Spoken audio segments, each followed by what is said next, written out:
Resume recording. Cool. So it's almost 7 a.m. here in Denver.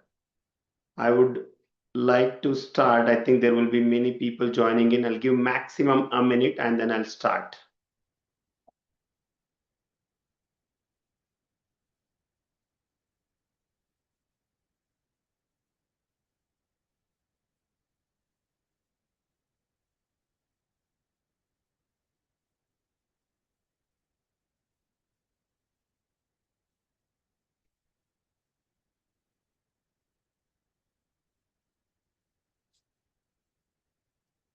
Namaskar.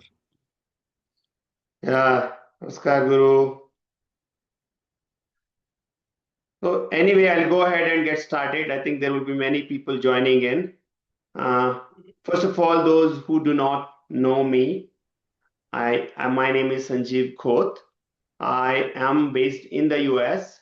I'm in Denver, Colorado, and I am here in the US for about 10 years. Before that, I was in India. Without ado, let me start. Good morning, good afternoon, good evening, wherever you are joining from today.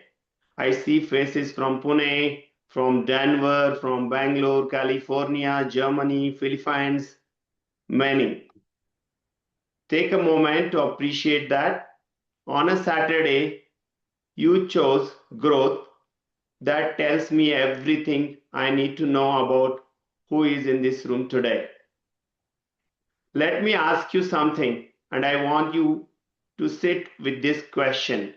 How many of you looked at someone in a senior leadership role, a VP, a CEO, a board member, and thought to yourself, I know I'm capable of that, but something holding me back? Maybe it's a title you don't yet have. Maybe it is the room you haven't been invited into yet. Maybe it's a voice inside, quiet but persistent, that says, not yet, not quite. If that resonates, you are exactly in the right place today. Because what separates where you are from where you want to be is rarely skill. It is the shift, the enterprise shift, the internal transformation that changes how you are seen and, more importantly, how you see yourself. Let me pull my presentation to share with you who are there in this room, and then also a quick introduction about this. Let me know if you guys can see my screen.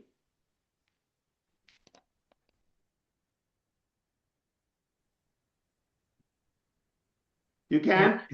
Yeah. Perfect. So I did study, how many people registered and what people are hungry for. So here you can see, what people are expecting, and this is a great networking opportunity. So one, people want really kind of a higher level role like C-suite, VP, director, and even you can see there are global quality heads, including myself. There are senior managers, and then also there are specialists, kind of a continuous improvement leaders, supply chain, and also a lot of individual contributors as well. And what they have declared as a challenge, breaking out of technical or individual contributor identity into executive presence. Getting promoted to the next level with clarity and speed is what everybody is asking. Managing people with different mindset across geographies is the challenge. Communicating impact upward, brief, crisp, and memorable. And strategic decision making and navigating organizational politics is what everybody wants, shared as a challenge. And then from our cohort, which we completed with Krishna sir, they said executive presence, crisp communication, financial acumen, networking with senior leadership to evolve as a well-rounded business leader. So, and some of them are junior level, seeking guidance to expedite their growth, and conflict avoiding in terms of mentality, how it's preventing them from stepping into leadership. So basically, you are not in the random group here. You are almost more than 60 plus seasoned professionals from everywhere around the world, right? We have almost 8 plus countries. And then almost in this room, we have about 1,000 years of collective professional experience. So here you make connections and you learn a lot of framework and also the mindset shift. Then here you see almost 8 plus countries, 20 plus years of experience, 40 plus companies representing here. They're all from manufacturing, technology, IT, aerospace, financial services, automotive, and supply chain. They are joining all over the world. Like I said, almost 8 countries. And a lot of companies like Mahindra, Cummins, IBM, Eaton, Siemens, Bank of America, Western Union, many are there here in the room. And then experience, you can see almost 20 plus years are more than 55%. And everybody wants to accelerate their leap to the master class, right? So with that, I just would like to introduce Krishna sir, who is a great MD and CEO whom I met during my concentric pumps time about 25 years ago. And he was, at the time, he was a CEO and MD. And after that, he went to multinational companies. And then he really spent a lot of time in the boardroom as a CEO, and he led organization across continents. He coached a lot of senior executives at the highest level for the global business, and he built framework called M.U.S.I.C, which we are going to learn a little bit today. And he doesn't teach just leadership, he rewires it, right? He's very sharp, he's very direct, he will challenge you to think, and he's always believes in what you are capable of far more than what you are currently doing because of circumstances. So he is without question one of the most impactful leadership mind I have ever seen. So ladies and gentlemen, it's my absolute honor to welcome to the stage my mentor, my facilitator, our overall cohort one's coach, man who is dedicated his life to unlocking leaders into others. So welcome, Mr. M. Krishna. The room is ready, room is hungry, and I know you are about to give them something they will carry for the rest of their careers.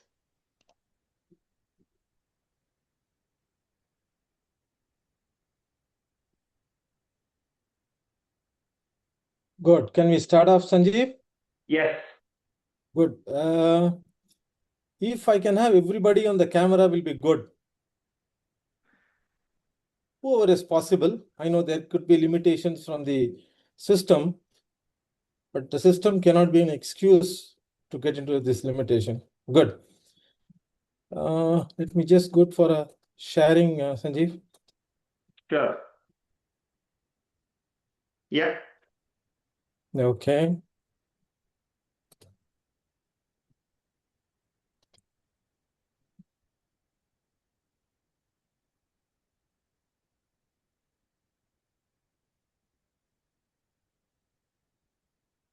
Can we see that now? Yes. Good. Okay. So just give me a second. Let me set myself up.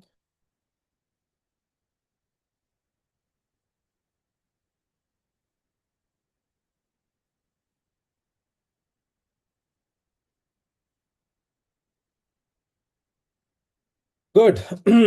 So good morning and good evening, everyone. Let's get on to the subject as fast as possible. I'm not going to wait because Sanjeev has already given. Probably I should tell you here that we have, the members from our cohort one also present here, who will also be, so happy to take any questions if you have towards the end of the session along with me. So just as an initial disclaimer that which I call it as RIP. That means nothing on the religion, individual, in terms of person, place, organization, thing, or politics. We will refer to intentionally.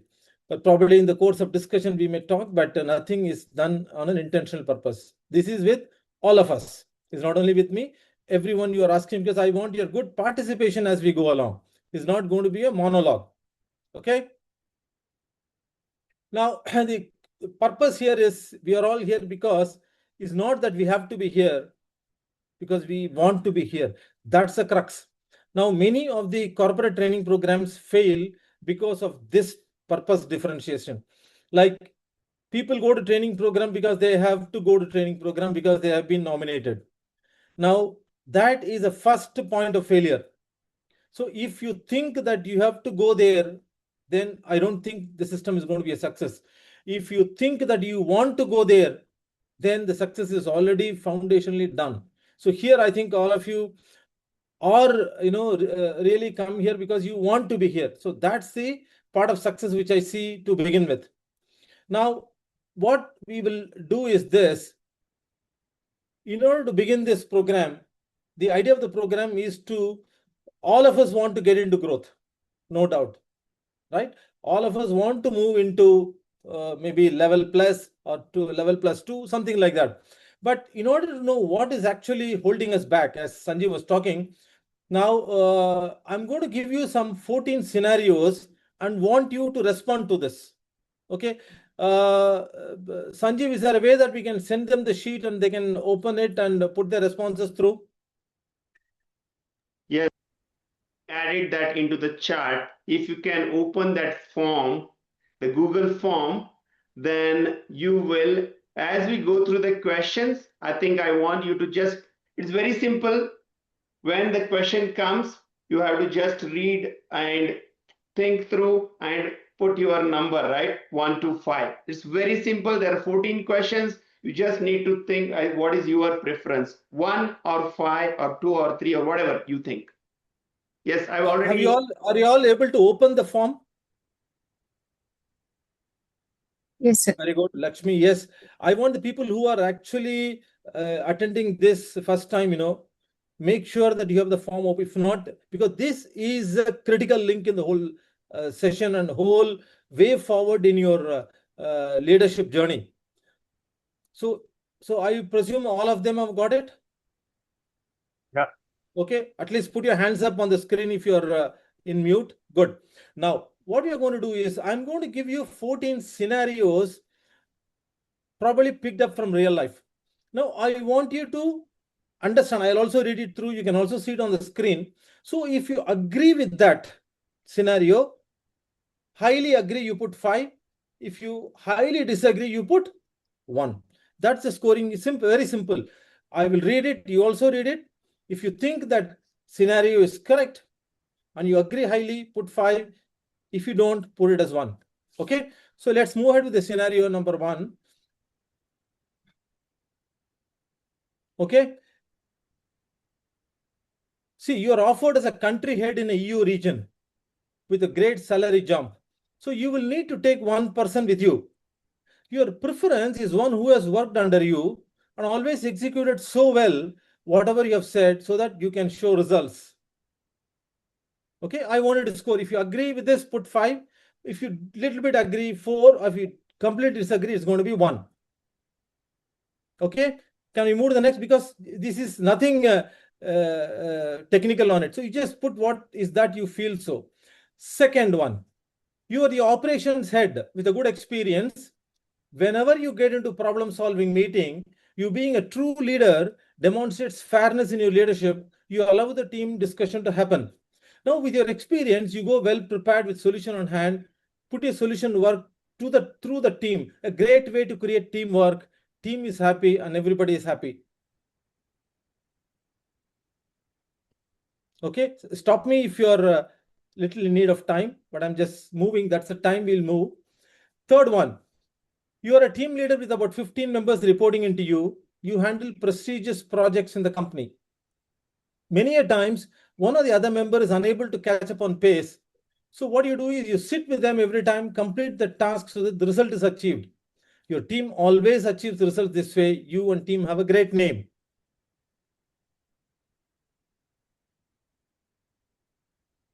Sir, I think we'll see if everybody is on the same pace, and because they have to write their name and number, and because we have, what we are going to do is we are going to share these results with you, and also you will get an email with your score, and then we can discuss on how your thought process and also how you scored. So what I suggest is make sure you put your name, details, and then if you are okay from up to third question, if you are ready, everybody just give me thumbs up, and we'll go for the fourth one now. Sanjeev, I missed first and second questions. So yeah, I mean third one I got it, but first and second I missed. This is Okay. Sissy. Yeah. Let's go to the, sir, can we go back to first and second quickly? Just maybe. Okay. You are the operations head with a good experience. Whenever you get into problem solving meeting, you being a true leader and demonstrate fairness in your leadership, you allow the team discussion to happen. But since you are very experienced, you go well prepared with the solution, put your solution to work through them. A great way to create teamwork. Team is very happy too. This is second question. Second. Third is your team leader with 15 members reporting into you. You handle prestigious projects in the company.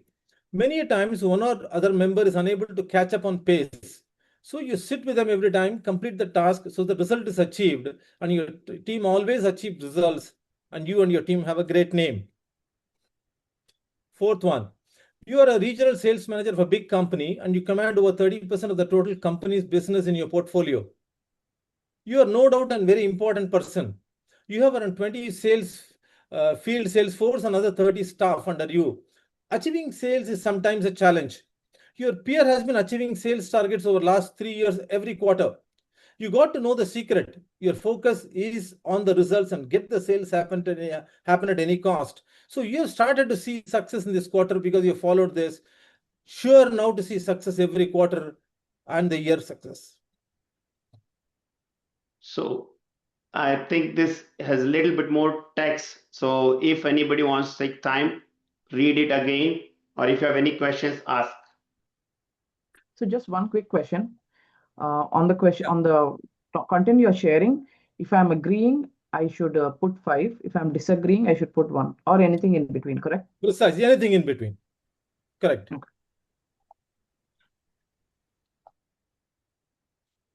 5. You are a country Can you head, repeat this one? country say, sorry? Srikant, Can you please repeat this once? I hear somebody talking or? go ahead. Can you Srikant. please rephrase this once? The same question one more time. Fourth one Yes, or the fifth fifth question. one? Fifth question. The current, yeah, fifth one. Yeah. You are a country sales head with over 6 regional members reporting into you. This year has been a good growth year, although regions significantly differed in achieving their budget. As a fair leader at the end of the year, when the salary increment was done, you gave equal to all 6 regional heads so that they are motivated. You also got planned bonus this year. Everything and everyone is happy. Teamwork is established. Yeah, if maybe sir, little bit pace, little bit slow, so that way everybody get it, sir. Okay. Okay. Can we have question number 5, please, again? Sure. So question Usually 5. I don't go back, but because of Sanjeev, I'll do this as a case, Sanjeev. Sir, Just can give we me a go second. back a little bit? Somebody wants question 5. 5? Yeah, okay. 5. Yeah. Not So yeah. yeah, You want me Krishna. to read that? You are a country Yeah. sales head with 6 regional members reporting into you. This year has been a good growth year, although the region significantly differed in achieving the budget, their individual budget, that means. As a fair leader at the end of the year, when the salary increment was done, you gave equal to all the 6 heads so that they are motivated. You also got the planned bonus. Everything and everyone is happy. Teamwork is established. Yeah.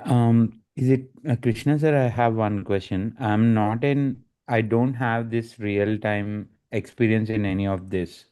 So these questions are a little bit off topic to me. So I'm just trying to understand where I can fit in. Maybe I'm thinking too much deeper, but I'm just I don't know what I'll be making a decision. So Doesn't I'm not matter. See, getting whatever time to comes to get. you, what you feel logically, just put Okay. it.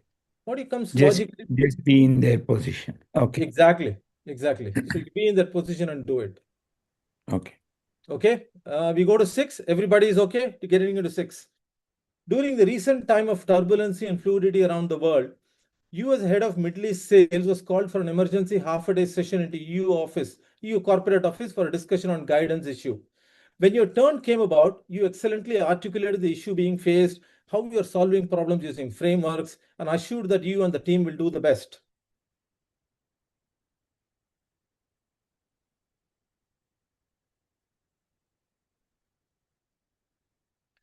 Seven, as a team leader, you created CapEx for the project requirement. You did it so focused, but still got disapproved. By luck, while on a conference, you met with the global CFO on the breakfast table. He casually inquired what new projects are on. You took that opportunity, you sat with him, started to explain the details.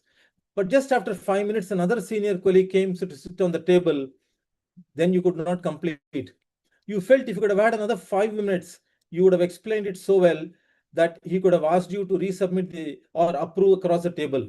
What a bad luck on that day.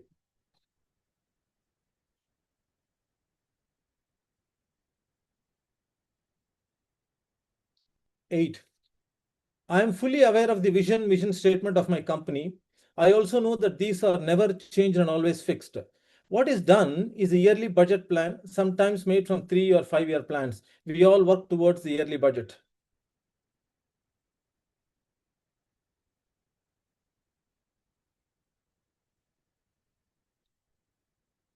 9. You are heading a sales of a business unit in a big company that has multiple product lines. One of the flagship product has seen 20% reduction in sales last year, but you could make it up in the other products. Hence, you achieved the budget for the last year and the reports were good.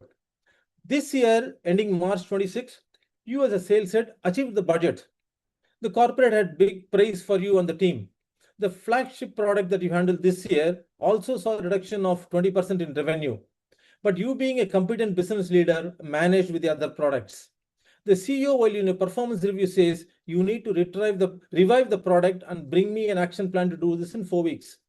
You immediately get on to work, start to analyze ways and means to increase sales. You looked at selling price, analyze for price, volume discounts, credits, incentives to regional salespeople, where sales are low, and plan to push the sales hard.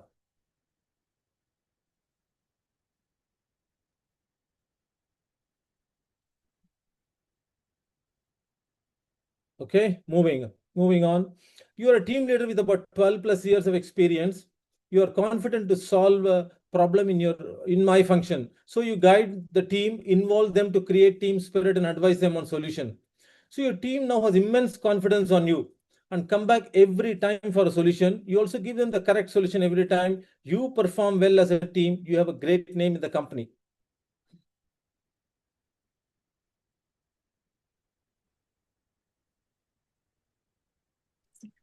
You are an operations head of a big manufacturing company. You have 20 plus years in manufacturing and also possess master black belt and lean certifications. You are also shown OPEX and can be done and is acclaimed by outside of the industry as well. And every audit you pass this with flying colors. The CEO says for this year the board has allocated 50 crores for investment. You having a good cloud with the CEO, recommend the need for going in for special machines, tools, I 4.0, 5.0 for improving the OPEX. Create more black belts. You came back to your office, made an excellent presentation of how new tools can really make a difference, and then took it to the CEO and presented him. You're confident with your experience in OPEX, you can win this investment.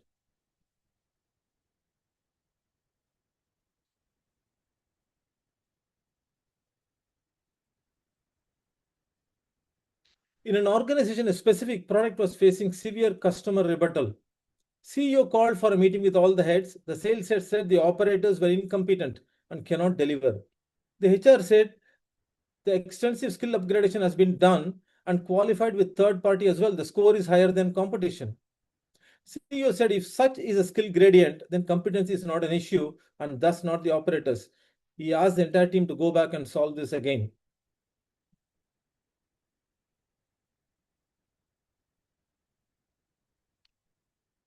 You are owning a startup with a breakthrough product. The launch is slated in a couple of weeks and all the office is pepped up. Emails are being prepared for launch and launch is to be a success with no option to fail. One of the assistants mistakenly sent the email to a bunch of customers. The sales head was furious. You are the CEO, so he runs into you. He wants the assistants fired. You are an excellent CEO, people person. So you call the assistant and ask her to take 2 weeks off. This way you wanted to show consideration and empathy and a people person. Then you ordered the sales head to find out the root cause immediately.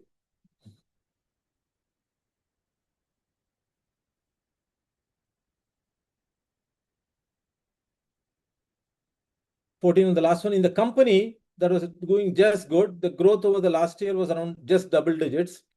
The CFO had to resign in middle of the year because of health grounds. He had to get back to his hometown, hence was not even available on a part-time basis. He was a brilliant CA, handled all the finance matters himself and very well supported by his team. His absence was creating disruption. The company needed a CFO badly, and the CEO on the board brought another intelligent, brilliant young person who has hands-on experience in the finance field. He also did very well. The company very well managed the year-end process. That let him manage the function, and it was going very well.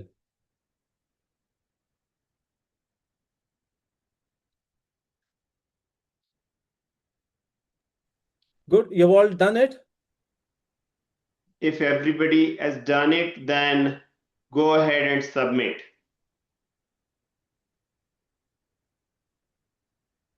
Make sure your name, your email ID, as well as your, the location is there so that we can reach out to you with specific your score and what are your gaps. So it will be a personal, more focused approach to tell you where your score is and then how sir can help. Yeah. Good. Everybody has submitted?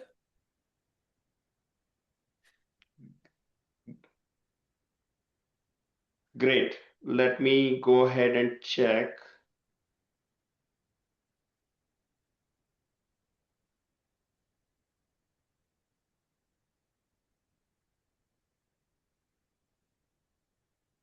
I got 16 so far.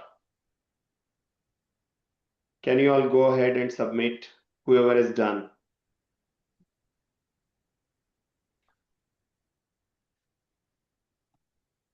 Yeah, 9, I think total 17.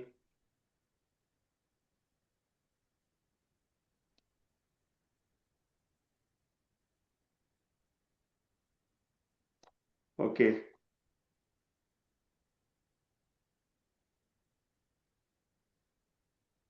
Okay. All done? I Can I think, have thumbs up from everybody if they have done it? yeah, we got about 20. Good, good, good. Okay.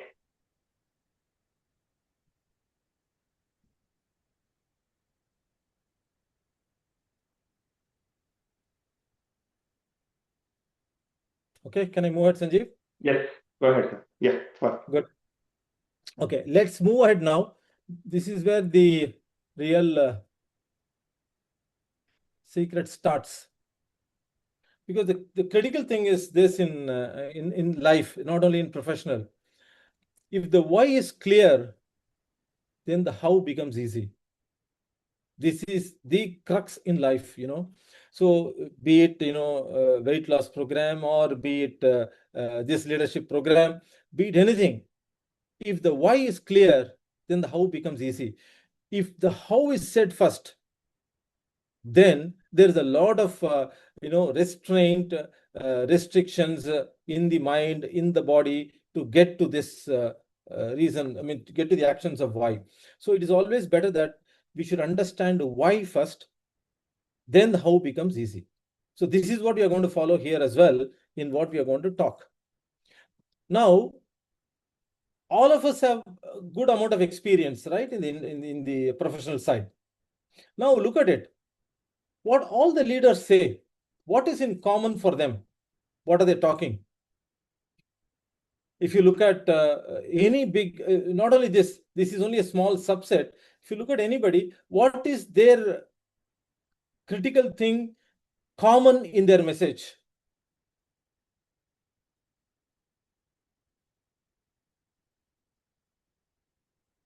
It's a time, we are all should, from this point onwards, we should start talking, discussing, because we are going to be in the leadership role. It's not something that we are going to stay back. So the courage, management, to express is also a must. Either wrong or right, it doesn't matter. There is nothing that is correct or nothing that is incorrect in this discussion. So what do you think is the common denominator in all this, what these leaders are talking about? Empathy.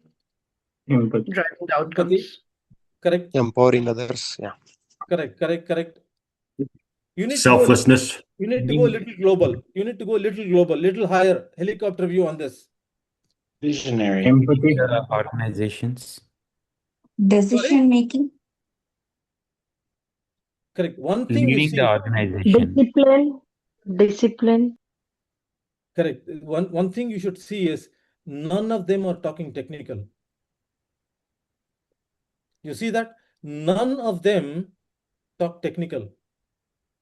What's the reason behind it? That's what we are going to see.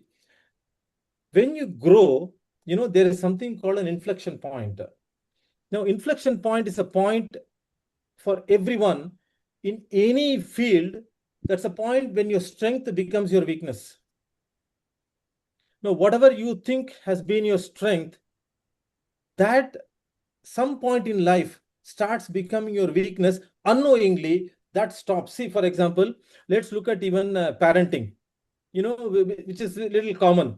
So parenting is when you start having a kid, you are very protective, you are very trying to, solve their problems for them. But the moment you start doing this as they grow up, that means what was your strength is actually going to be detrimental to them as they grow up, because they are not going to be independent. They are not going to be thinking. You see, in every aspect it happens. This is critical to understand, that inflection point in life, in every profession happens. It happens in our professional life as well. So if you don't understand this point, where it is now, then you will not be able to move into leadership.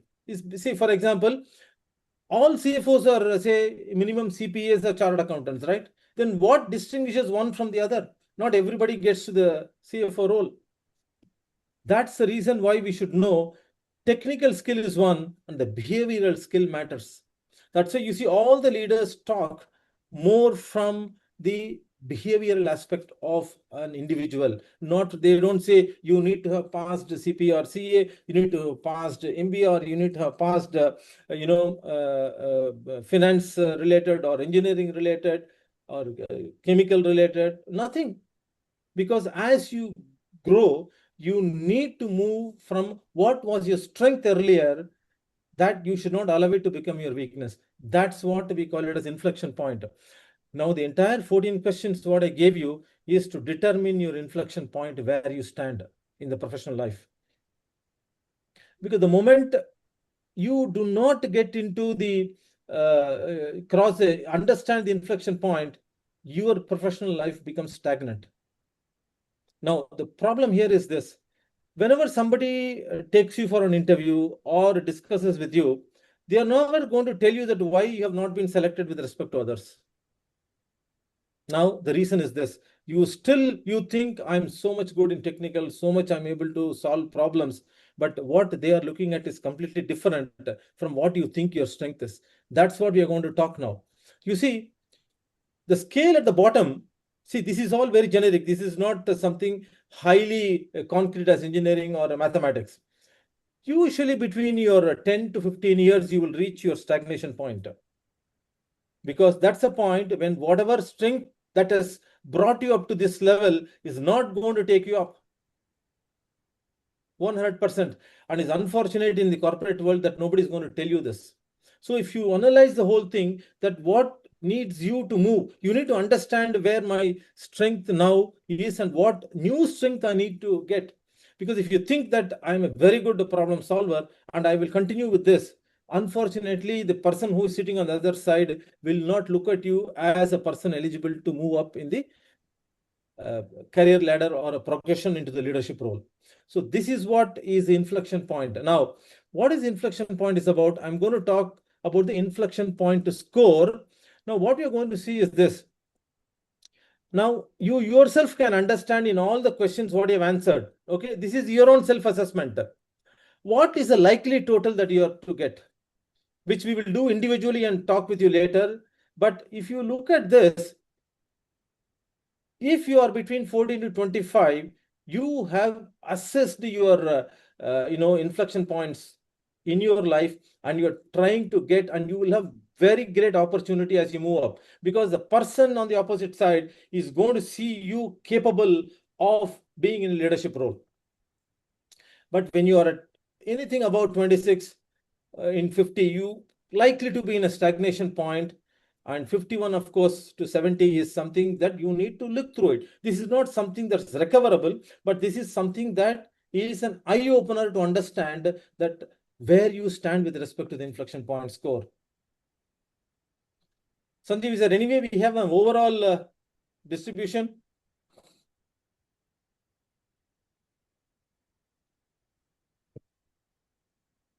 Or you need time? I can just move ahead a little bit and then come back to you once you're ready. Yeah, I'm just reading it. Just give me a minute. You can go ahead. I'll be raising Okay. once. Yeah, I think, Okay. yeah, I'm Now, ready. I'm ready. Okay, good. So below, Sanjeev, just checking if we should, checking if we should be expecting the email, because I don't see anything on my personal inflection point. So should the team be expecting by this time yes, what You their mean score is? yeah. Okay. So I think if you have not received, I'm going to share that, to your email ID, your personal score. Okay. Yeah. Sounds good. Yeah. So, sir, the answers, the below 20, none. Between 20 to 30, there are 26.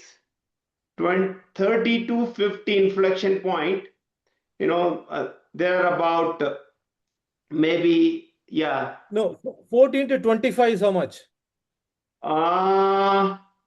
Almost below 20 is none. Between 20 to 30, there are 26. And remaining are above 30. Okay. Above 30. Okay.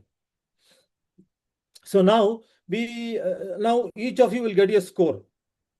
Okay. Now the idea in the score is this, that what you look at from the behavioral aspect of an enterprise is what the entire questions pull out from your response.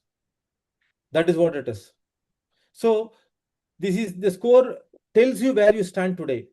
It is not that you are going to stand on it tomorrow. Okay, that's what you must understand. The score tells you and makes you aware of that you are already on the inflection point, and potential stagnation could result if you are not getting to understand what is required to move away, so that you get a score of going between 14 to 25. Okay, any questions on this so far before we proceed on the inflection point? Any questions, any thoughts?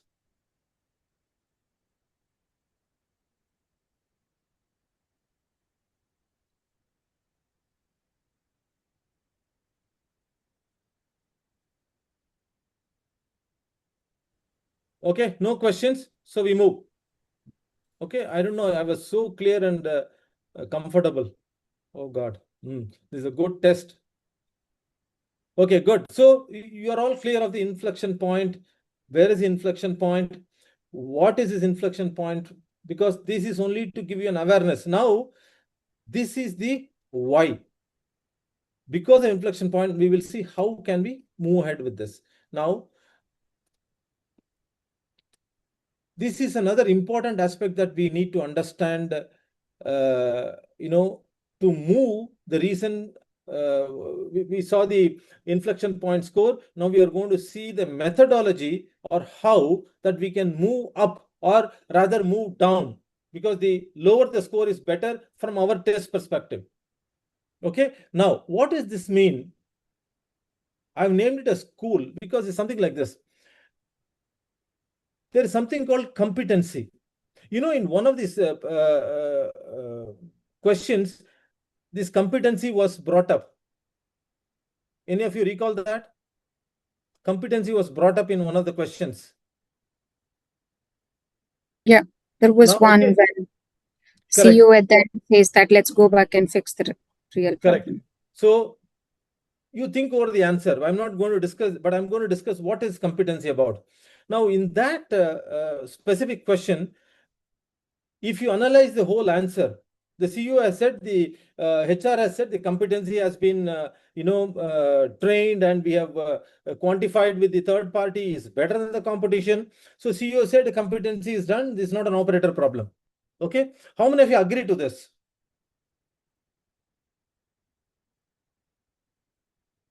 Or how many of you disagree to this? Oh, there is no agreement, no disagreement. I mean, I are I you agree to that based on Everybody this. agrees to that, right? Yeah. Everybody Yes. agrees to that. I'm a little unclear on We agree. what to agree, what not agree, because are you asking me to the process that he followed or the end result? No, see, there's a scenario.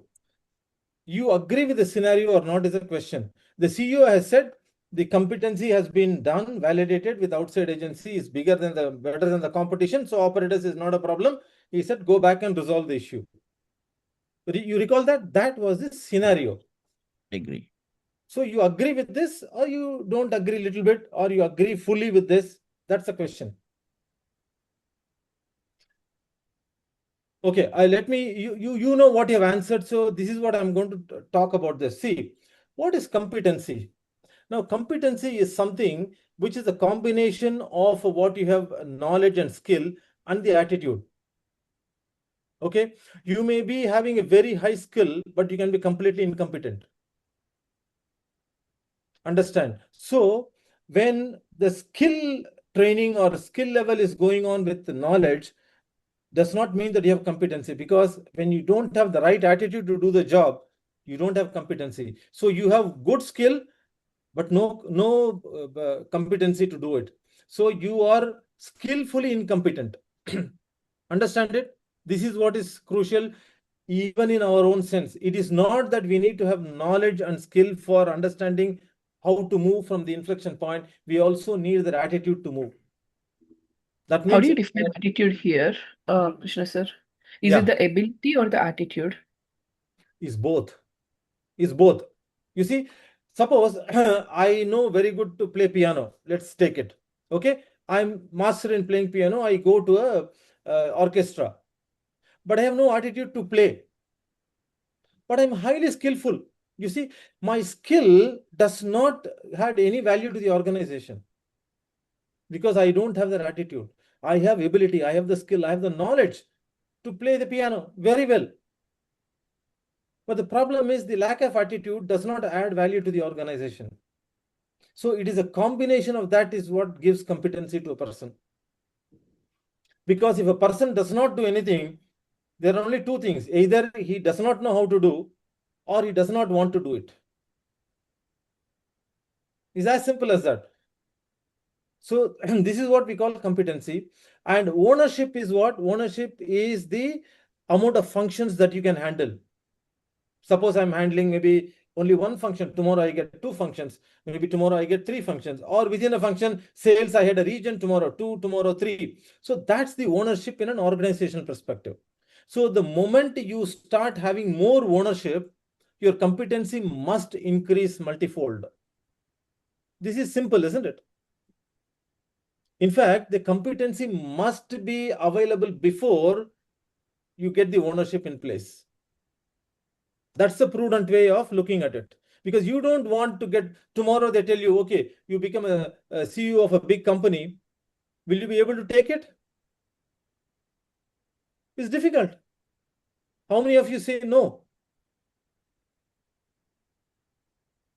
How many of you say no, or how many of you say yes? Correct. I'll say no. Yes. Why do we say no? It's very good. Why? because we know we may not be competent enough to take that ownership. So how do you move on this? Now you increase your competency and keep that score high. That is what is important. So you keep the score high on competency so that tomorrow when you get a ownership, you're comfortably able to handle it. Otherwise, it's a sure recipe for failure. Tomorrow, if somebody gives you handle this CEO role or CTO role, whatever is on C-suite role, is sure to fail, because the problem is not only we will fail, it is also others who want us to fail. Nobody in an organization is really wanting you to succeed. That's the crux of an internal thing in an organization. So the idea is you must get your competency up and running. Competency is what? Is knowledge, as Lakshmi said, ability, as well as your attitude. They must go together. Then only you have sufficient competency built up and ready to take anything on the ownership that comes in. Now, once you have this specific score high, this high score is what, from a third perspective, is called luck. No, sometimes they say this fellow is very lucky, he got a CEO position. He's not lucky. It's because his score has been good enough. He has that competency built, ready to take the opportunity. So there are many people who take the opportunity and fail, which is why you will see in organizations many times, people get promoted and then they are fired. I don't know how many of you have experienced like this. Many times it happens. People are promoted and then they come on to their highest inefficiency level and then they are fired. That's because the moment the ownership increases, you cannot build a competency after you get ownership. You need to build your competency before you get ownership. That's the crux. That's the crux of this cool score, is what we call, is simply competency or ownership level. That is what COOL is about. This is to ensure that you build your competency today to take ownership for tomorrow. Sorry. So this is what we call skillfully incompetent to skillfully competent. Okay, now I'm going to, now what did we do so far? There is a question Sorry? from Kalyan. He's asking, oh, sorry, yes. Ownership is, go ahead. Is that a scale of owning yourself accountable? And the ability is a question. Sorry, can you come back? Can you ask it straight on the audio? Go ahead. Okay. Can you hear me? Yes, I can. Go Yes, ahead. yeah. Sorry, I've been having a lot of audio problems. You talked about ownership. Is that an ability to hold accountable? Um, uh, and is that the scale that you're referring to as a more of a ownership? I understand you talked about earlier the knowledge, skills, and attitude. But from a ownership perspective, is that an ability for some to take accountability as a definition of ownership? No, this ownership is what you own in an organization, accountable, responsible to you. For example, if you are at a CEO level, your ownership is entire business, profits, capital, talent, and everything. That's the ownership what you have. Is a functional ownership is what I'm talking about. The skill, the knowledge, the ability, and the attitude, that's a competency of yourself, which is on numerator. The ownership is what you gain in an organization, in a professional environment, by a simple relation to your position, and the functions you hold, you own, is the ownership. So Did I from a answer your question, ownership, Kalyan? yeah, if I may ask one more question, like when you say ownership, is that you're trying to tell us that the buck stops with me, right? It's like Yes. all, so which means that don't you think there's a high sense of ownership? I mean, like a high sense of accountability also. Like there may be 100%. people who, okay, yeah, that's what I wanted to know 100%. because, okay. That's why I said you are responsible and accountable at that level on the ownership. I was using more accountability because there may be people who may be working on a particular strategic objective as a CEO or as a CFO, may have assigned, but at the end of the day, the CEO or the CFO may be held accountable from a board perspective or from a outside shareholder perspective, because that is the person who is going to be held accountable.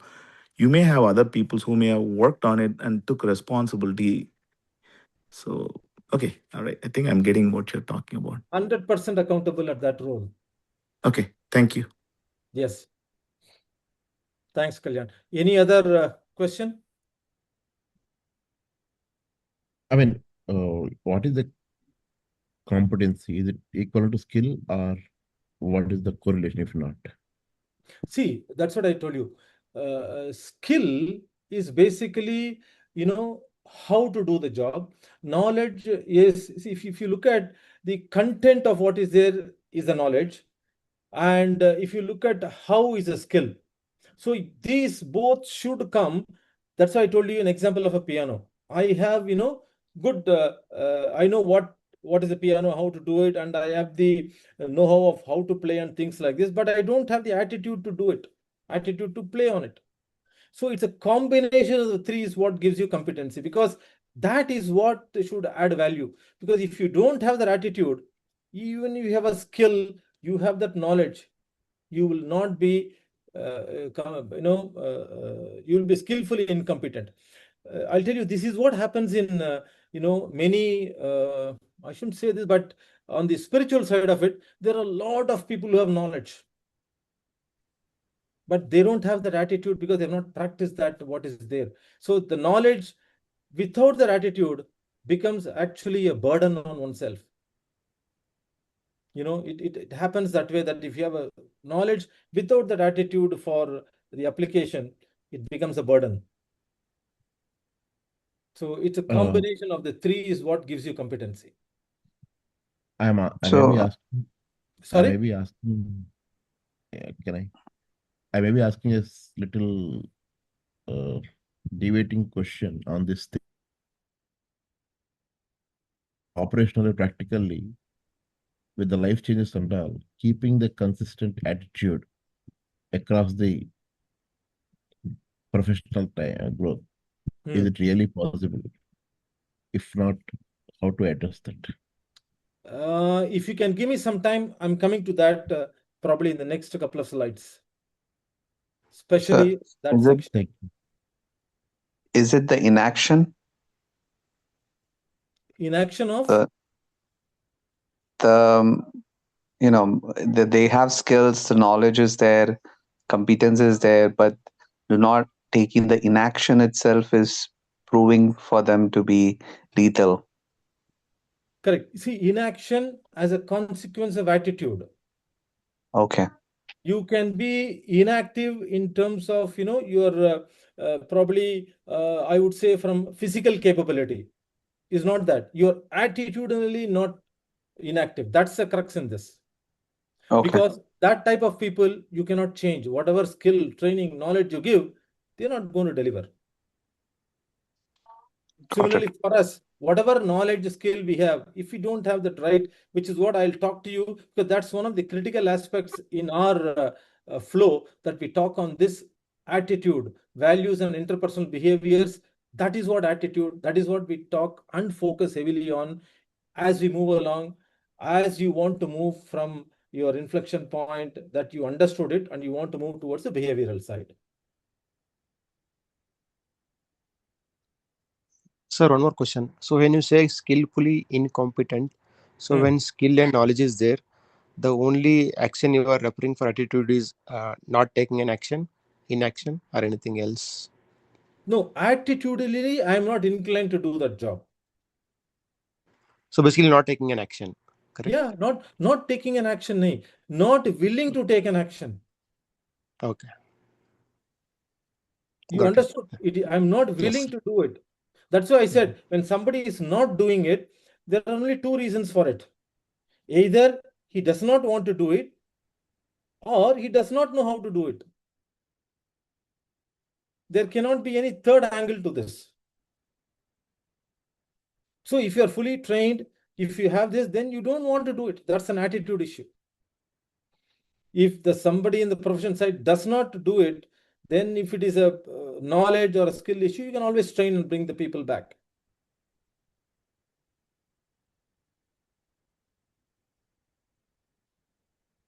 Sorry, you have another question, Sanjeev?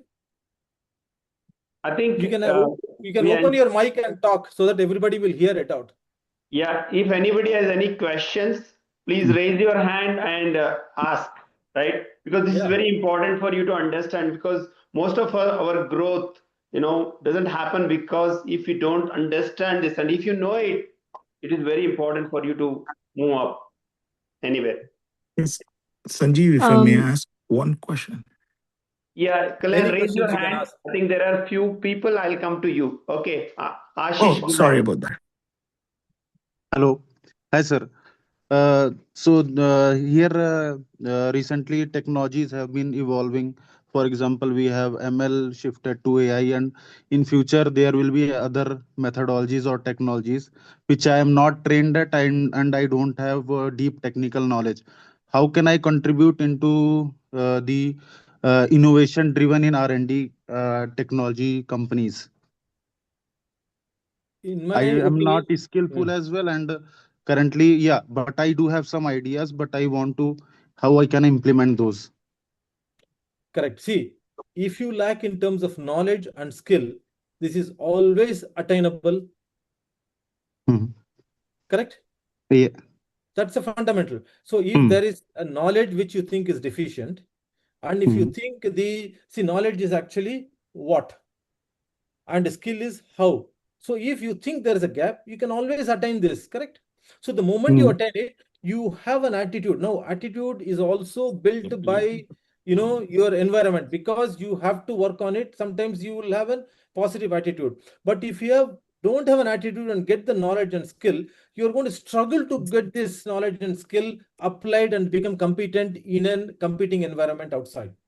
So that is why we are talking about attitude. Attitude, see, for example, attitude is what? If you're not, see, some people may grasp this maybe in one day, some people may take 1 week, some people may take 1 month, doesn't matter. That's the difference in the attitude. Your attitude is to gather the knowledge, gain the skill.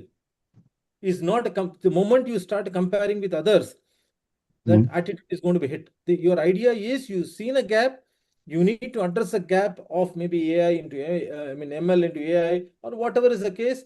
You address what is the gap you have got and what is the skill and how to get that skill.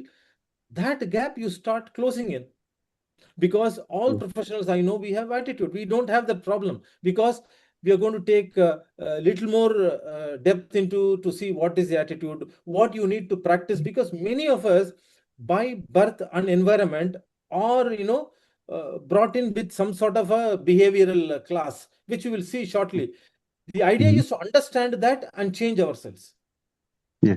That's a form, the attitude which we'll talk, but from the skill and the knowledge is what, when we see a gap, we always acquire it. Okay. Yeah, Thank thanks. you. Thanks, Ashish. Yeah. Sir, I think you partly answered my question from the question, no, but anyways, I'm going to state clearly. So let's say someone has the attitude to do it, enough knowledge to do it, skill to do it, but there could be some kind of hesitation to do it, not because of lack of any of the three that you mentioned, but because of the environment that they are in, because of the plausible pushback that they could get. For example, if someone wants to implement something in a tenured company that has been doing certain way for like over 30 years or 40 years, you would be more than willing to do it, but at the same time you know that you will get a pushback for sure, and the level of pushback would only downgrade your competency there. So how do you define that? It's not that they're not willing to do it or they cannot do it though. See, this is where we must understand the attitude. What I'm talking now is sum total of what you said, the fear. You see, they are all forming a part of attitude, forming a part of value system, interpersonal behaviors. Attitude is not just what you think. Attitude is sum total of all this. How do you handle that is what we are going to see in the attitude session. For example, if you are at a leader, say for example, take the same case that you're in a company where ML is taking over by AI, where you do not have much knowledge. It can happen. So that way, you cannot fear being a leader. That is where you have an attitude, but the fear also, all this outside of your knowledge and skill becomes attitude. So the attitude is some substance of your ability, your emotional intelligence, your emotional ingredient that forms how you handle. That is what attitude is. Attitude is something which is inborn, and over a period we are going to understand what it is and what it needs to be changed to. That's a crux in the leadership role, because all of us are born with some inherent quality. If you know what it is and you know what is required, you can always change. But the change is not going to happen overnight. Change is going to be over. We all know it. You have to practice to change it. So the attitude is some substance of all that. It's just not what you think and leave the environment away. No, your attitude is reinforced by the environment, what you are brought in and where you are going. So we are going to understand all those. That is what attitude is about.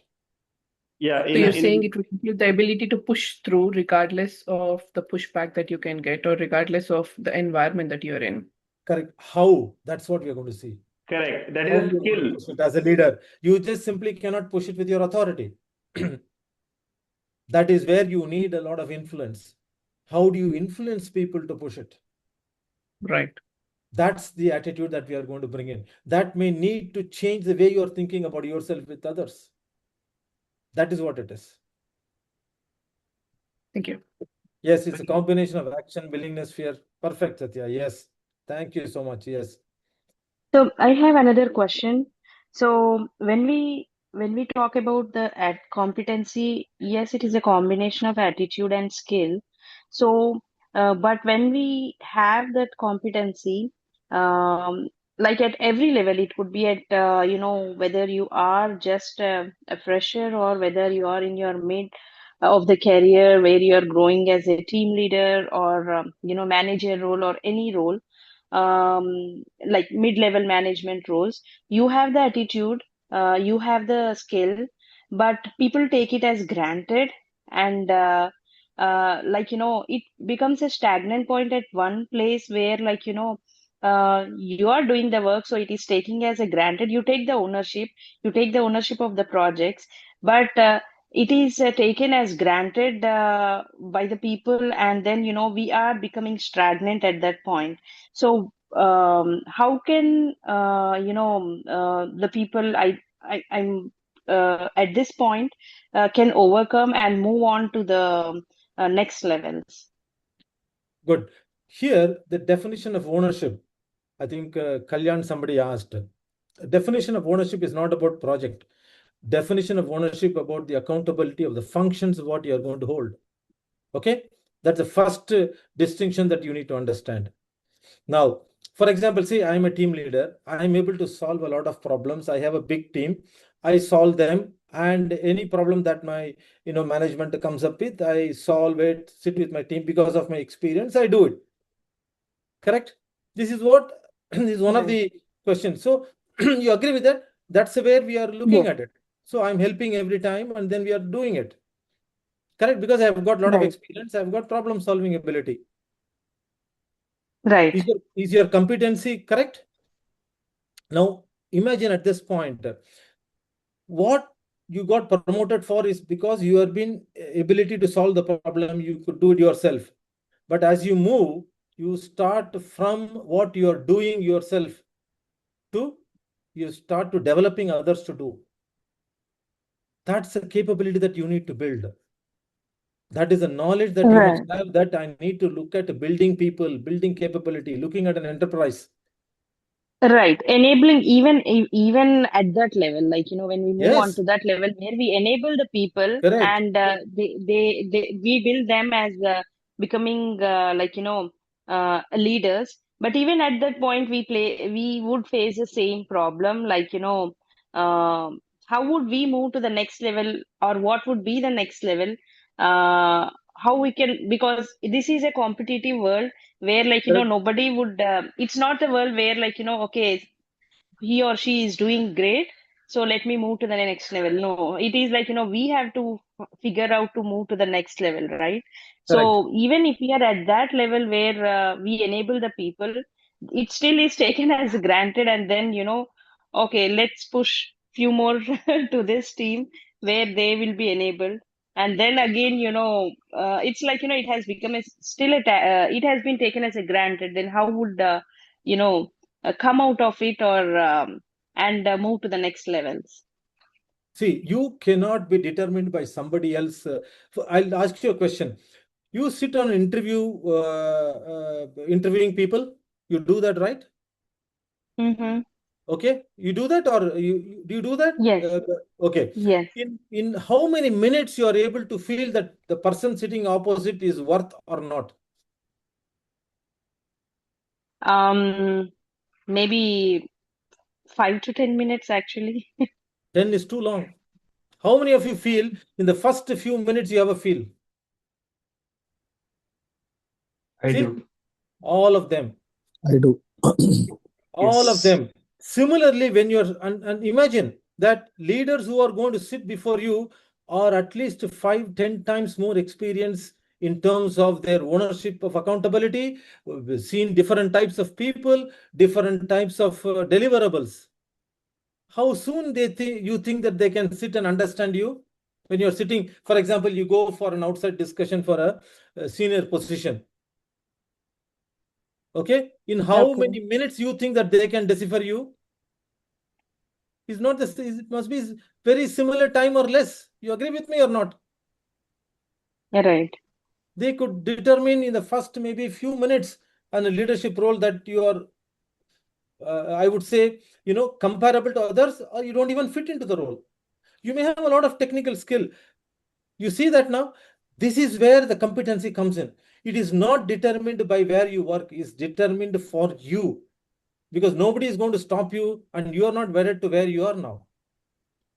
So tomorrow when you go outside, you sit with somebody, you talk with somebody, the first 2-3 minutes, he or she should be able to say, this is the person who can add value to me on a leadership role.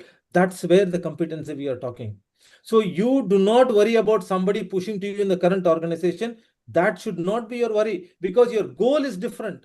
Your goal is to get to a leadership role, whether this same place, different place, outside, immaterial. So you need to progress, because the very fact that you can determine in 5 minutes whether the person opposite is worth or not, the person whom you are going to sit against has got at least 10 years more experience than you, or may have seen more companies, more people. So the idea is, when you sit, how do you make your competency felt outside?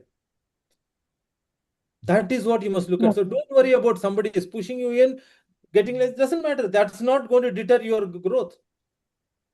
If it happens, it happens. Okay. But you cannot stop yourself from putting your competency up, putting your skill level up, putting your attitude up.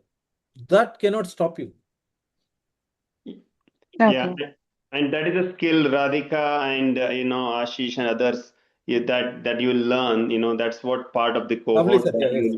how you will be spotted in within seconds, right? How do you have that executive presence? So that there are so many things that we don't know, and that's what I have been in the past struggling, but now I know exactly, because you need to have that CEO and mentor who can help. So that's why you are here. So it's the place you have to be. Okay, Amar, Good. go ahead. I think we are running short on time. I'll just tell you an example of a question we had. We had somebody did a capex and it was not approved. So that person had a chance to meet with the CEO at a breakfast table, a CFO at a breakfast table. Do you recall that question?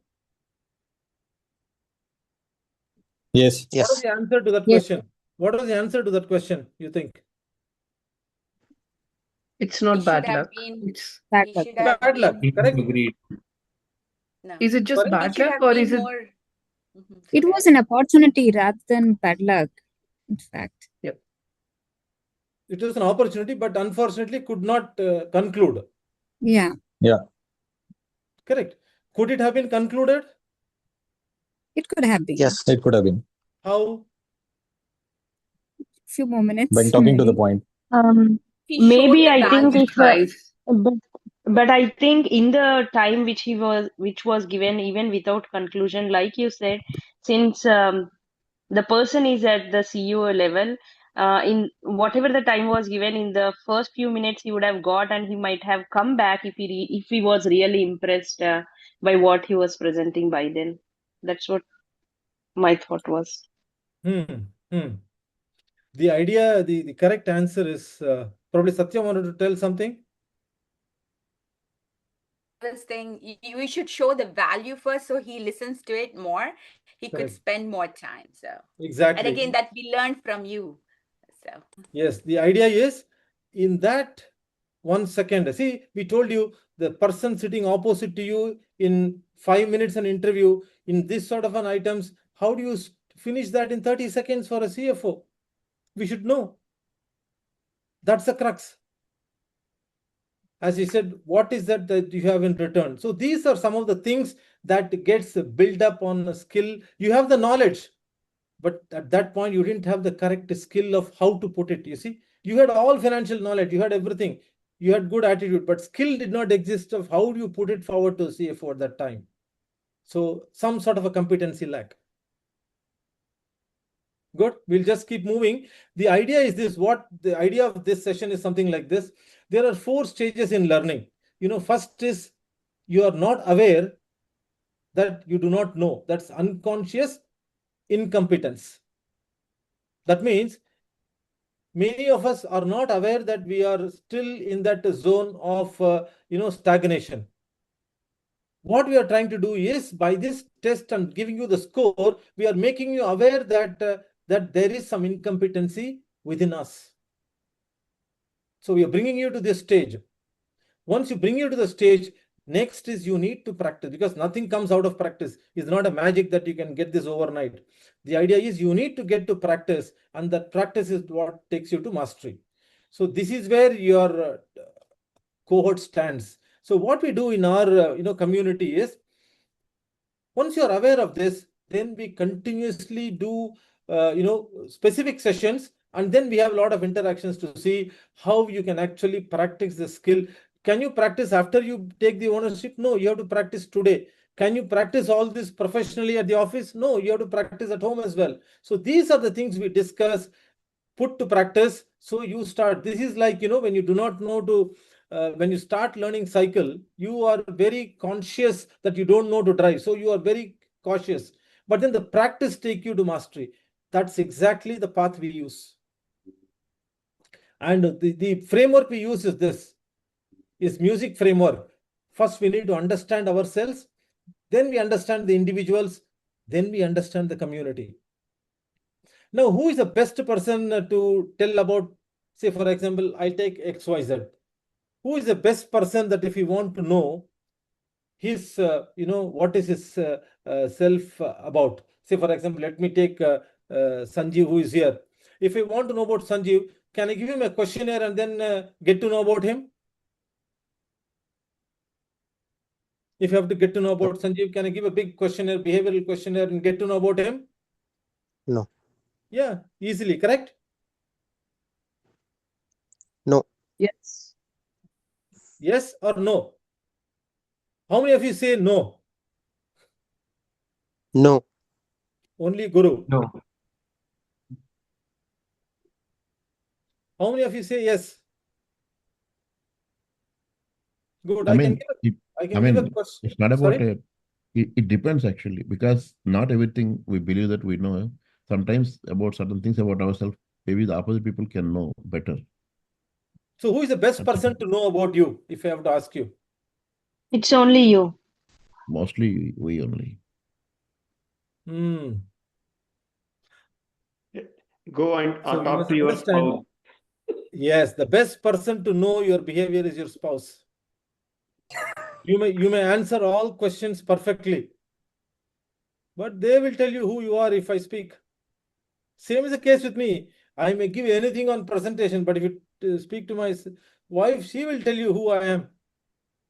So what comes out in truth is behavior, not in answering questions. That's the crux of understanding. So in life, other people know us more than we know ourselves. That's a crux in life. Because we think we are doing good. The same case with, we know about the boss. We tell the boss thinks he knows all about himself, but he's completely doing something different from what he's talking on the meeting. It happens or not for most of us. Boss talks very well in a meeting, he addresses everything, but he does something different because the behavioral aspect is what causes trouble. And that is the truth for all of us. So what we do in understanding the self is we understand our behaviors. So we do a bit of testing, is what we call personality testing on, if many of you must have seen, we call it as, introvert, extrovert, thinking, feeling, a lot of things we go through. I'm going through a little fast. So we do this exercise in understanding who we are from behavior. Then we say you are introvert or extrovert. Then we say what you is a style you fit in. And I'll tell you, since it is from behavior, we ourselves will come to know after the test, because it is a very scientifically done methodology. So we ourselves will come to know we are like this. That is the first understanding of ourselves. Because once you understand ourselves, then we can, from the behavior of others, we can understand what they are going to be in terms of the response, in terms of what will happen when there is a good day, what will happen when there is a bad day for them, how are they going to react. All this is more or less predictable in real life. So the first aspect of what we understand ourselves is in terms of our preferred personality. Not that we are, strictly introvert or strictly extrovert, but that's their preference. Like, when we are asked to take notes, we go with the hand that we prefer is right. It's not that we cannot write on a left hand, but we struggle a bit. But what comes naturally is what is there for all of us. So something that comes to us naturally for all of us is what we should know, what comes in. And that's where the attitude will come in. So once we know this comes naturally, it can be changed over a period of practice. That is where you change. Once you understand yourself, you can change yourself. You can also understand why others behave the way they behave. That's what we first, understand in our cohort session about understanding self. That is very, very critical, because once this stage we pass, we know who we are. And there is no mistake, or there is no blaming somebody because it has come because maybe of our parenthood, our way of upbringing, our environment. All this has, made us look like this. Why am I an introvert? I don't know. Why am I an extrovert? I don't know. So don't worry about, we don't go to the reason of why. We only understand who we are now and trying to see what is that change I can make consciously. So now I know I'm consciously, now I know I'm incompetent. Then I practice. That's the stage we bring in each of us to understand. Why? Because we understand from all the leaders, they are not talking of technical skill for you to get onto leadership role. You need to understand the behavioral. If you need to understand others, you need to understand yours first. So that's where we do. Next is where we go to M is a mindset. We spend a lot of time on this. Now there is a question that came during the beginning. I think it was, I don't remember who asked about, see, there are certain things that you must have to do. I would say, polarize or opposite in terms of its contents. Like, for example, you have to be vulnerable but strong. You have to be cautious but bold. You have to be humble but decisive. Now you have to be certain but changeable. So these are some of the traits which possibly we are into one very strongly. Sometimes some of us are very strong, don't listen, don't make ourselves vulnerable. So the idea is to understand what are these contradicting polarities that as a leader we must understand. That's the behavior we do. So we understand what is humility, what is confidence, what is vulnerability, what is resilience. Now, where do you start practicing this? You practice this in real life. For example, the more confidence I have, that confidence is built out of actions I've done already. That's the reason why we are not able to get more ownership, because we have not done action before. We don't know what confidence, we may not have confidence to create an action when you are in a senior role, because you have not done that before. So during those times, how do you handle your confidence? These are the things that we speak, we understand. What is vulnerability? Can somebody, take advantage of this vulnerability and put us down? No. You have to be competent enough to be vulnerable. So that means you need to practice yourself to be vulnerable. So these are critical mindset changes that encompass the attitude. Lakshmi, is it making some sense to you now? So when we look at attitude, these are the things we talk about in the cohort session. How do you practice this in your daily life? What are the ways you can come out to understand confidence, action, vulnerability? How can you be cautious but at the same time be bold, so that somebody does not take advantage of you? So I may not know AI/ML, so that means I need to be vulnerable, but then somebody cannot take advantage of it and put me down. So how do I be strong? So these are the things that we discuss to practice to get emotional stability that builds us the attitude. So we do a lot of case studies and things like that in order to get into emotional ingredients. Next, we talk. Sorry, yeah. I had a question about the vulnerability part that you talked, if you have a minute.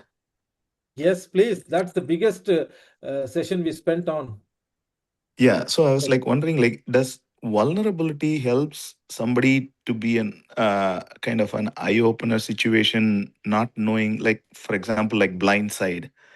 You may you may be going by a certain assumption, but then you may be totally blindsided by the fact that you just threw yourself into a vulnerable situation, and then all of a sudden you get to know something that you never took into the equation.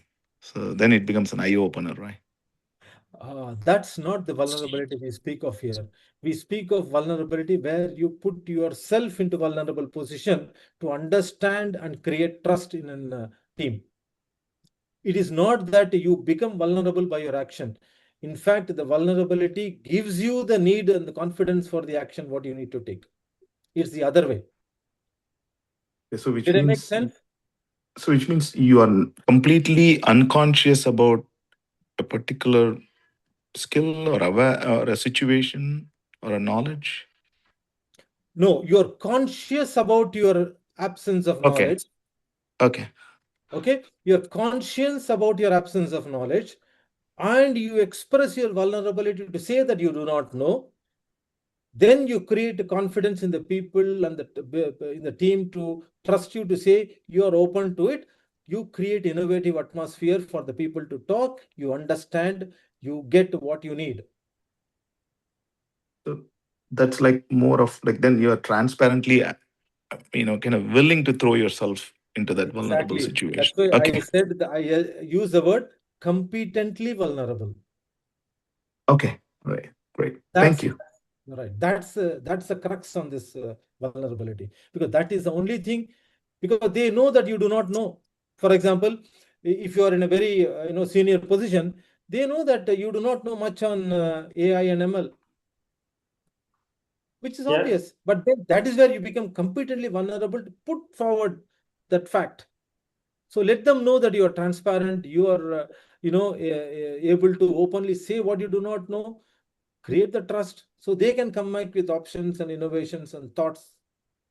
That's the vulnerability we call, not putting yourself into vulnerable situation.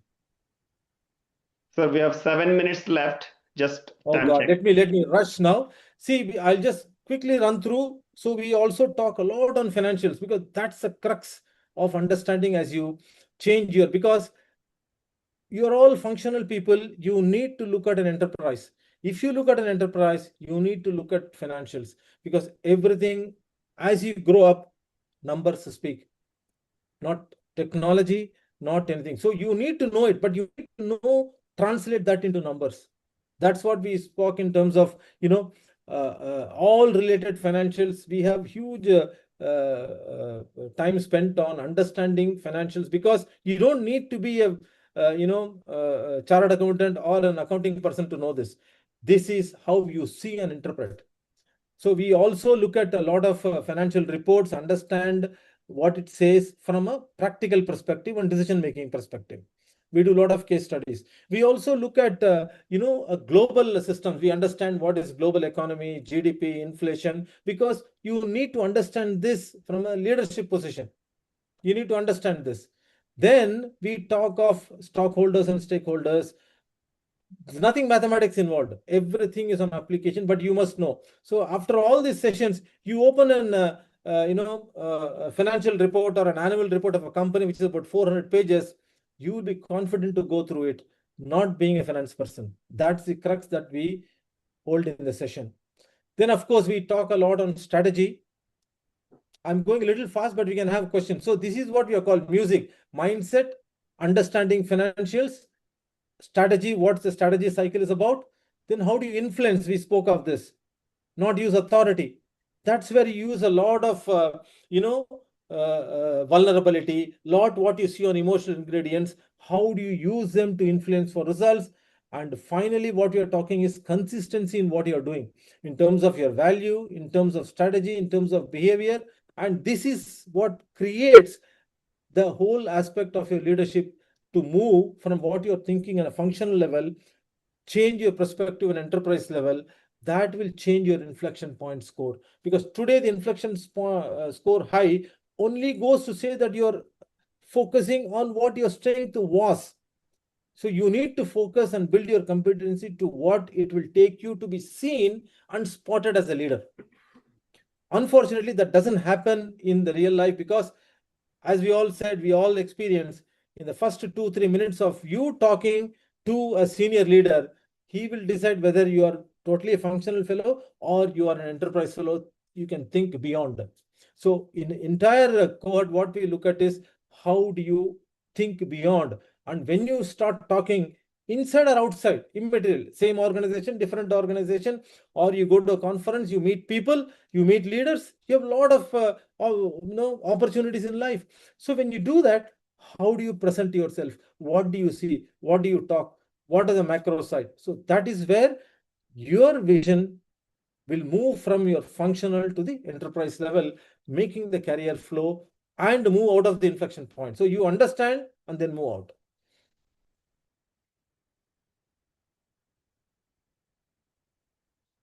Good. So this is where we say the entire cohort moves, and I'll give you a brief of what we do. Because once you get to the community, we don't stop with this is about 15 weeks. We don't stop here. See, we have a global professional network which is available, and we have CEO talks that come on, so you can have access to various CEOs talking. We have personal one-on-one, which we do it a lot in terms of individuals' requirement, in terms of maybe getting on and discussion with somebody or doing a presentation. Then we have a lot of knowledge sharing by the cohort members, and you get to handle cohorts as well. And we have subject matter expertise. Then we also have peer review requirement. We do that. And of course, there are guest speakers and personal meetups. So the idea is we don't stop by learning on 15 weeks about it. We become a community, grow together. This is the biggest, crux that what we are. So we have the first cohort people. Few of them are here. Maybe they are also open to answering any questions you have. That's a community we want to build of leaders for tomorrow, where you have networking, and that's a crux for growth tomorrow. Good. With this, I stop, throw it open for questions, and we have a team of cohort also who can handle the questions. Good. I'll stop share now. Yes. Yeah, so I think there were a few questions from Amar and Kalyan. I think we didn't answer. So go ahead. I think. Oh, sorry. Yeah. Go ahead, Amar. You had some question, right? You raised hand. Yeah, my question, I think it was already answered in the upcoming slides. Basically, I was just going to ask that how do I do a self evaluation on competency? Like if I go to my director, like I'm working at an organization as a quality assurance manager right now, and a past of my history of my career is like I'm new to the corporate industry, just 2.5 years of experience. So whenever I talk to my board of directors, like if I go to my director of operations, he tells me that you should get more knowledge on inventory turns. If I go to my director of quality, he says that you should get more knowledge on PPAPs, on more knowledge on manufacturing side. If I go to my CFO, he says that you should be more firm over finances. So how do I know that where do I stand or where should I go? So you are at the right In place. fact, You'll learn this is everything what here. we speak of. We speak of how Yeah. you solve problems. Maybe I'll have Sanjeev or one of our cohort person answer this question. Yeah, Sanjeev. Yeah, so I think what in this particular cohort, that first of all, Very rare CEOs give you all the secrets. If you go and talk to many of them, they don't. So now Krishna sir, he is here and he's trying to help the community to build the future leaders. So he shares everything. And in your first cohort, right, your Satya is there, Michael, Sachin, there are many cohort people. Harsh is here, and even many people. Seema is here. So talk to them, and you understand how you can really think differently and influence. How you should be spotted, and then to Amar, your points, no matter where you go, you should have certain skills and certain knowledge, and that's what you learn. And when you are part of this cohort, there are other mentors who will be part of helping you from quality side. If I'm the quality director, I can help you exactly how you should think and what you should be doing if you want to move in quality.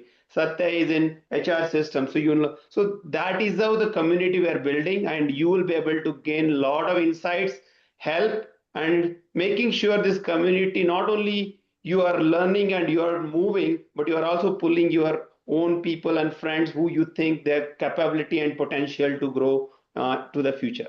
Right? That's how we are thinking. Yeah, that sounds good. Okay. Kalyan, you have any questions? I know Lakshmi has, but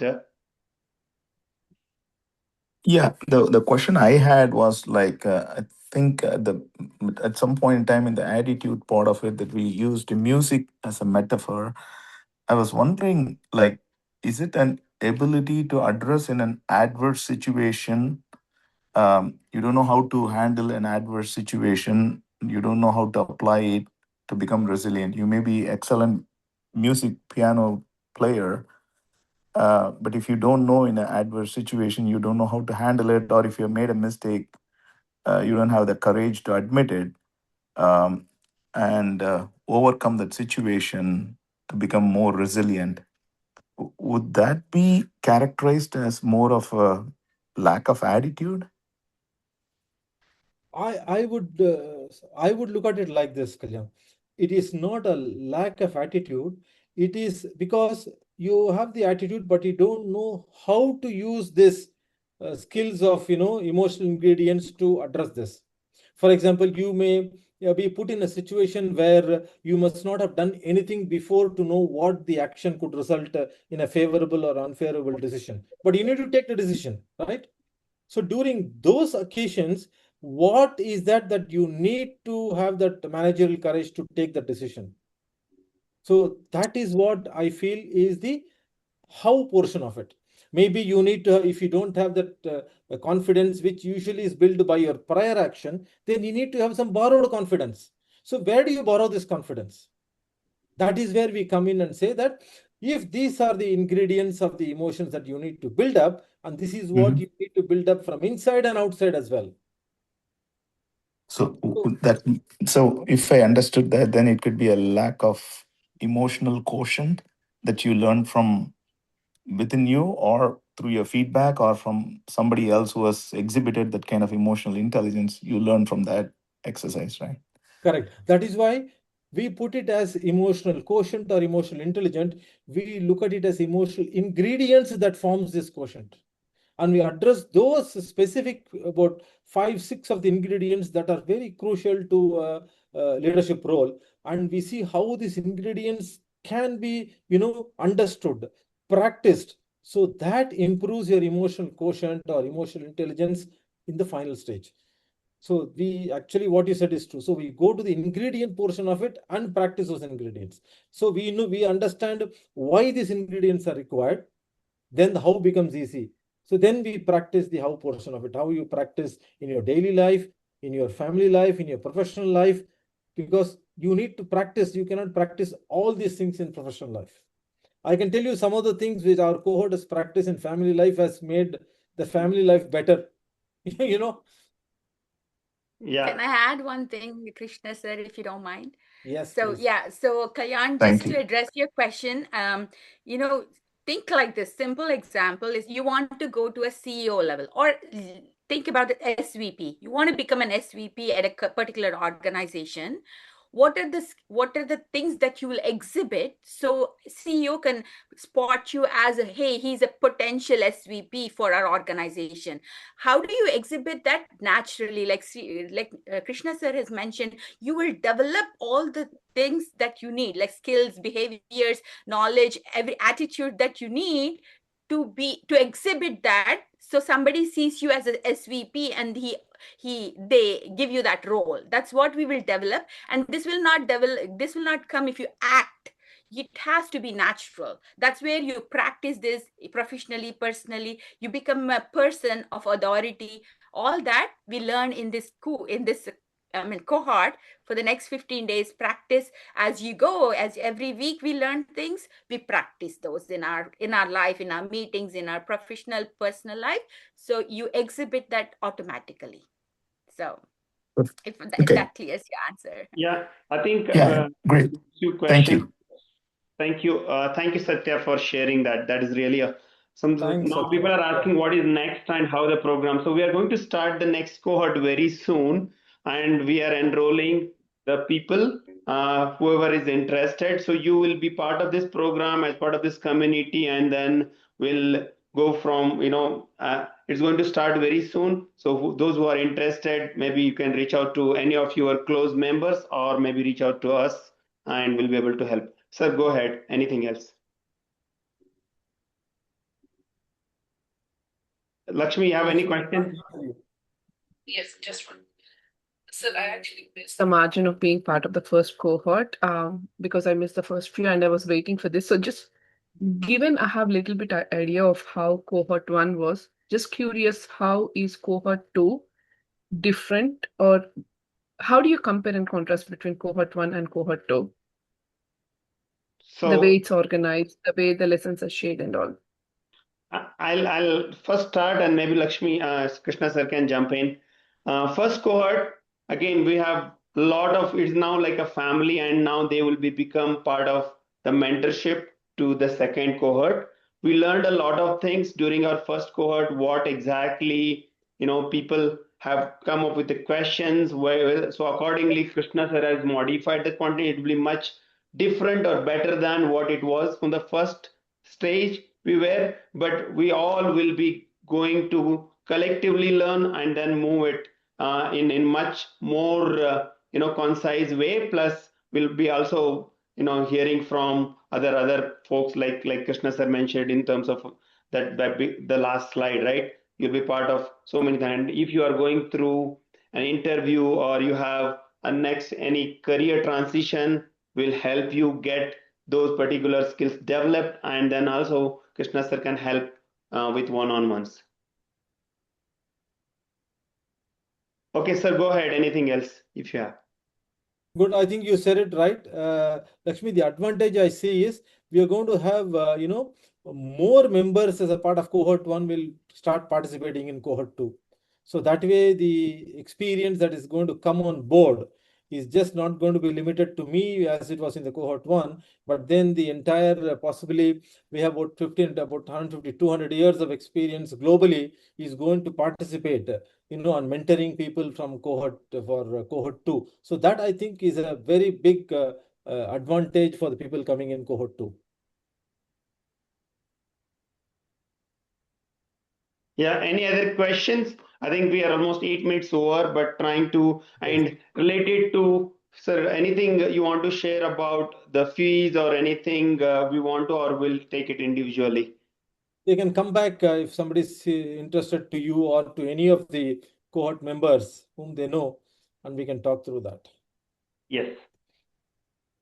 Is email the best way to reach out to you, or do you have any other preferences?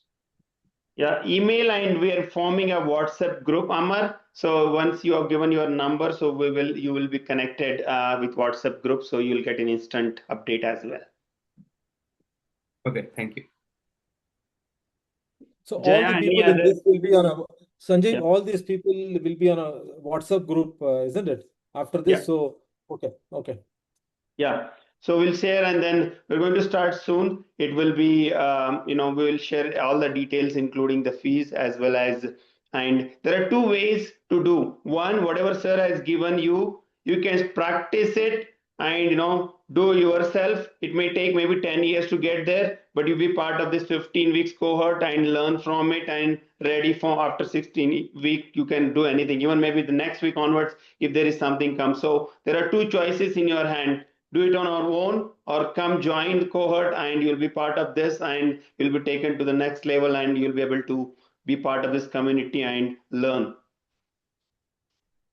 The best thing about being in a cohort is you exchange ideas and you could learn, but you will not get the ideas from others. Sometimes you will not, you don't know what your weaknesses are, but when somebody raises those questions, you learn a lot. I felt that that was very powerful. So I just want to share. Thanks, Satya. Yeah.